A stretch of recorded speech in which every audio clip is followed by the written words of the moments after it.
Hey friends, good morning. It's day 374. I am at Mound State Park getting ready to take a walk with Tucker, and I thought I'd make a quick video. So gratitudes for today are it's Friday. I'm so excited. I'm ready for the weekend. I guess I really don't know why, because I'm going to work this weekend, but it still sounds good. So that's one. Number two is it's freezing cold, and so I am grateful for all my warm gear.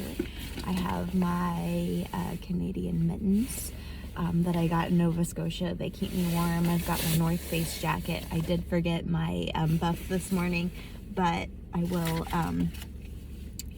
put on a mask, and that'll keep me warm. And then I have my big furry hat from Rocky Mountain National Park. So grateful for all of those. And three are, again, my Panera Tea Club to keep me warm. So I stopped to get that. I got a bagel for my husband and his stuff, so he's got his stuff ready to go. What I wanted to talk about this morning was I have stupidly been letting the internet trolls get the best of me. So this has happened to me twice this week, and I normally just scroll on by and don't really, comment on a lot, that sort of thing. But I had been commenting on a McDougal site, and there's a couple groups that they are just militant, like 100% perfection, and it kind of triggers some disordered eating in me.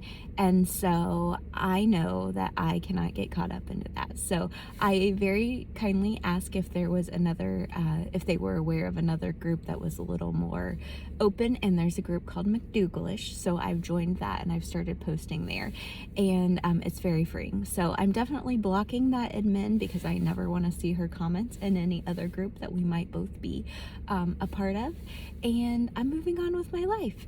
So I feel very free and happy for that. And number two is I am part of an I Love Cows group, and my background is such, I am a plant-based eater. I didn't start being plant-based for the animals.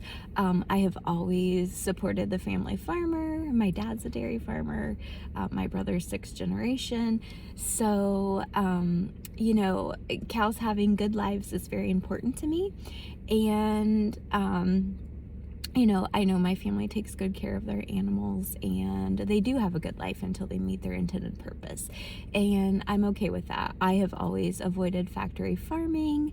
I try to buy local. I go to our Minnetrista's Farmers Market and our Pendleton Farmers Market, and I try to buy, Indiana maple syrup, and I buy local honey for the allergen properties and all of that. So, I very much try to support local, which isn't always easy because it's more expensive. And if you don't have the funds to do that, that makes that really hard. So, but I came to the rescue of a poor farmer. She had, it was this thread about why dairy cows are separated, why cows are separated from their babies. And so for dairy cows, for one thing is they are raised for their milk. So that milk, they've been engineered to support more than just their baby. So they have more milk than what that baby can intake. So there's that. So there's one thing. They have more milk than they need for one baby. Two is they aren't the greatest mothers when they're confined. A few years ago, we had a cow who was just a nurse cow. My dad was keeping her for her genetics of the family line that she went back to, but her cell counts were too high at that point. So she couldn't be put in the milk tank anymore. So she lived at his farm, not at the dairy, and she had a baby bull, and so she was left with that bull to raise, and she laid on him, so she killed him. And since she couldn't go to the dairy and be milked because her cell counts were too high, brought another baby bull over to her to raise so she wouldn't get engorged and get sick and all of that. And she killed that. So she essentially killed 2 calves in one day. And then there was another situation just recently and this was out in the field, and thank God my bonus mom found her. But mama was sick, and baby, she just stumbled upon the baby, and luckily she found her, because if she hadn't, she would have froze to death. It was 2 degrees.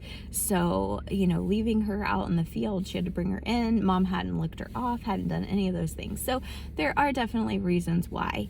And whether you agree with them, that's neither here nor there.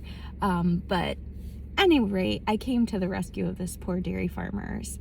You know, and I don't regret it, but I guess my message to vegans, what I would say to you is, there is a reason why people do not like you collectively as a group, and I get that probably a lot of it is you're just really excited and overzealous about your topic, but you get more bees with honey. So if you wouldn't be so offensive and post the pictures of the meat and all of that, you're not going to change everybody's mind. So maybe open a conversation instead of being so oppositional. I don't know. It's just food for thought. It's just what I would like to offer to you guys. You know, just hold up a mirror to see how you come across. And I think we could all benefit from that.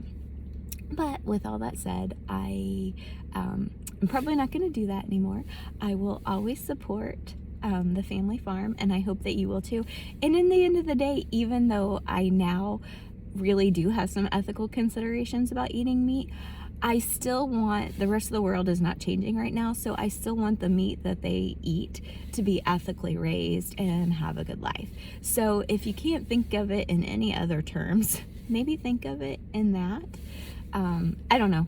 Just if you end up commenting on this, please be kind, because I won't respond to nasty comments.